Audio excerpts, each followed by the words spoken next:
배추드 선수 재계약부터 보고 넘어가도록 하겠습니다. 콜로라도 애벌렌치 1년 계약을 했네요. 요 부분에 대해서 좀 보고 넘어갈 텐데, 계약 조건 같은 경우에는 250만 달러입니다. 생각보다 좀 적은 금액이었어요. 사실은 요즘에 항상 말씀드리는 내용이지만 인플레가 발생을 하고 있고, 그죠? 셀러리 캡 전체 상한선이 상승함으로 이제 인플레가 발생을 하고 있는 과정이기 때문에 웨지우드도 조금 더 이게 상승폭이 있지 않을까. 그리고 블랙우드 선수의 계약 같은 경우는 막 500만 달러가 넘고 그랬잖아요. 그런 부분에서 어떤 결정을 할지 좀 궁금했었는데 250만 달러라는 상당히 좀 좋은, 콜로라도 입장에서 좋은 금액이죠. 요런 이제 계약을 했다라고 말씀드리면 좋을 것 같습니다. 이번 계약으로 인해서 콜로라도가 26, 27 시즌까지 꼴리진이 동결이 됐습니다. 그러니까 올 시즌, 내년 시즌까지는 지금 우드, 그죠?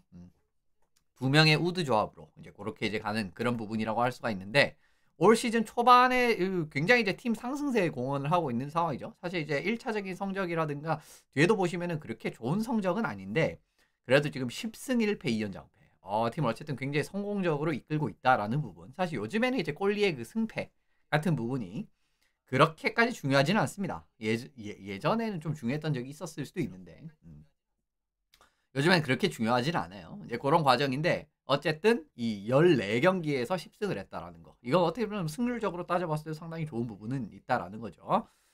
참고로 콜로라도 퀘벡 노르딕스 역사상 첫 14경기에서 10승 이상 기록한 골리가 8명밖에 없습니다. 이제 이 부분을 따져보셔도 어쨌든 이제 상승세 공헌을 하고 있다. 꽤 좋은 모습을 보이고 있다라는 부분은 부정할 수 없다라고 말씀드리면 좋을 것 같고요.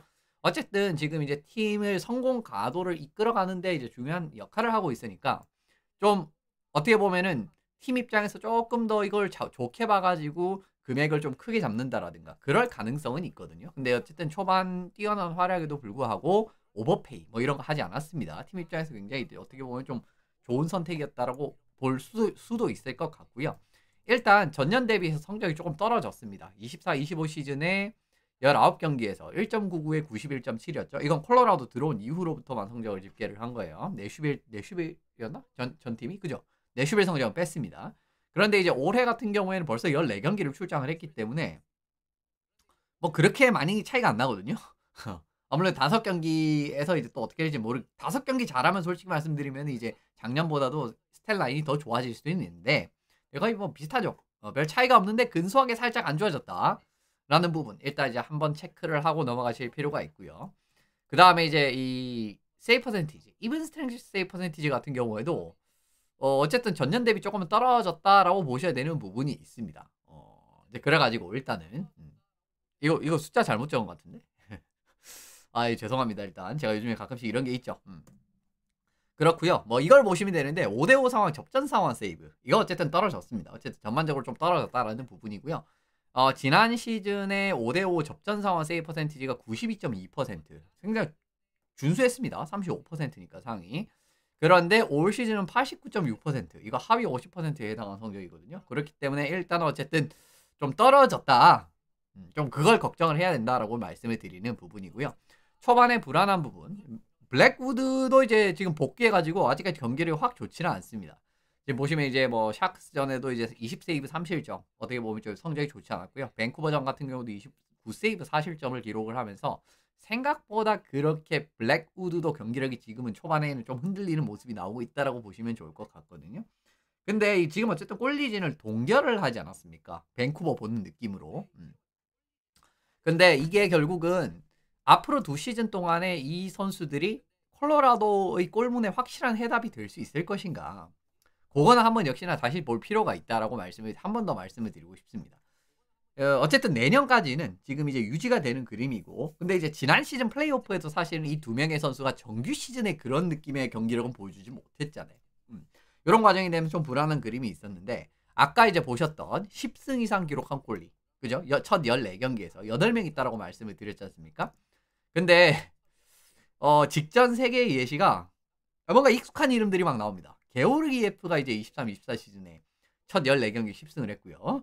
그리고 그 전 시즌도 게오르기예프도 10승을 했습니다. 그리고 이제 파벨 프란초스 선수가 이제 21, 22 시즌에 첫 14경기 10승을 했는데, 갑자기 좀 불안하기 시작하죠. 갑자기 좀 불안한 그런 것들이 좀 갑자기 생길 것 같고, 좀 불안한 느낌이 들고 하는 부분을 말씀을 드리게 되는 거고, 그리고 블랙우드, 웨지우드도 지난 시즌 첫 10경기 성적은 나쁘지 않았었어요. 둘 다 9승씩을 기록을 했고요. 첫 10경기에서. 이건 첫 10경기로 했나? 14경기로 했나? 10경기로 했을 것 같아요. 보니까. 14경기였던 것 같은데? 14경기입니다. 14경기. 죄송합니다. 첫 14경기입니다. 숫자 더해보면 14잖아요. 그죠? 블랙우드. 뭔 소리라고 했죠? 제가 정신을 못 차리는 거고. 14경기입니다. 밑에 10경기라고 적혀 있는데. 근데 보시면 블랙우드도 이제 처음 들어와서 14경기 잘했어요. 둘 다. 웨주드도. 하지만 플레이오프 때는 둘 다가 아니라 어쨌든 뭐 주로 블랙우드가 출전을 했지만 이제 거기에 이제 미치지 못한 이 정도에 미치지 못하는 그림이 나왔다라는 거는 이 동결을 한 부분에 대한 좀 불안감은 없지는 않다라고 말씀을 드리고 싶다라는 겁니다. 그리고 또 하나의 문제점이 뭐냐면 콜로라도가 이제는 더 이상 어린 팀이 아니에요. 예전에는 진짜 어린 팀적인 부분에서 뭐 예전에 우승할 때만 해도 이제 뭐 맥키넌 같은 선수도 27살, 26살 이제 막 전성기 들어왔었고 그런 그림인데 지금 보시면 올 시즌 기준으로 나이를 이거 집계를 한 거거든요. 넬슨, 맨슨 이런 선수 34살이고요. 란데스코그 32살, 테이브스도 31살, 그리고 레코넨, 니추시킨, 맥키넌. 어떻게 보면 1라인에도 이제 자주 나오는 선수들이죠. 이 선수들. 요 세 명이 쭉 쭈르륵 나올 때도 있고 요즘에는 이제 네차스가 나오지만 레코넨 옆에. 네, 이 선수들도 지금 30입니다. 그리고 이제 켈머카랑 지라르도 이제 딱 전성기에 딱 들어온 나이란 말이에요. 그러니까 굉장히 많은 전성기가 아니라 이제 30줄 들어온 선수들이 1년, 2년 아예 막 진짜 30대 후반이 되는 선수들도 생기고 중반 이렇게 되면서 기량이 조금씩 떨어지는 상황이 나올 수가 있다라는 겁니다. 그런 과정에서 지금 골문의 동결을 선택을 했다. 요거는 이제 좀 생각할 필요가 있다라는 거죠. 물론 이제 기대보다 훨씬 좋은 성과를 낼 수 있지만 만약에 올해처럼 마찬가지로 그런 느낌의 경기력이 나오게 되면은 좀 걱정이 되는 부분이 있다라는 겁니다. 아무래도 이제 선수들의 나이라는 부분이 결국 이제 전성기, 기량에 영향을 미치는 부분이기 때문에 게다가 안 그래도 스케이팅 스피드와 빠른 스피드로 승부를 하는 콜로라도 입장에서는 이 나이라는 부분이 훨씬 더 크게 다가올 수도 있는 말씀을 드리는 거거든요. 원래 이제 한두 살, 32살 된다라고 해서 뭐 맥키넌, 레코넨, 니추키 이런 선수들이 극단적으로 기량이 떨어지지 않겠죠. 하지만 그럴 가능성이 생긴다라는 거. 전성기에서 점점 이제 나온다라는 거. 이런 부분은 좀 생각을 해봐야 된다라는 겁니다. 근데 좀 골치 아픈 게 이거 끝나도 예를 들면 이제 웨지우드, 블랙우드로 안 되겠다. 근데 블랙우드는 좀 장기 계약을 했고 웨지우드 이제 계약 1년, 2년 남은 거 아닙니까? 근데 그거 끝나고 난다라고 해도 썩 이 마음에 드는 느낌의 자원이 없어요. 골텐딩에. 그러니까 지금 이제 26, 27 시즌 끝나고 난 다음에 골리들 UFA 자원들 보시면은 깁슨, 비닝턴, 그루바워, 메르즐리킨스, 컴퍼, 블라다르시, 몽템보, 바를라모프, 코체트코프 뭐 이런 선수들이 있거든요. 근데 이 9명 중에 그 어떤 선수들도 좀 입맛에는 안 맞을 수가 있다라는 겁니다. 물론 이제 비닝턴은 단기전에서 정말 확실한 역량을 보여주지만 그만큼 정규 시즌에서는 좀 불안한 모습들이 많이 나오는 꼴이고 그리고 깁슨도 조금은 어떻게 보면은 뭐 그죠? 좀 지켜봐야 될 부분이 있고요. 그리고 뭐 그루바워는 두말할 필요가 없고 그죠? 그래서 이게 결국은 우승을 예를 들면 뭐 재계약을 했다. 좋습니다. 만약에 플랜 A가 틀어질 수도 있잖아요. 그러면 이제 플랜 A가 틀어졌을 때 막 26, 27 시즌 UFA 꼴리 중에 정말 좋은 선수들이 많이 나온다라고 하면은 그래도 괜찮을 수 있습니다. 선회를 하면 되니까.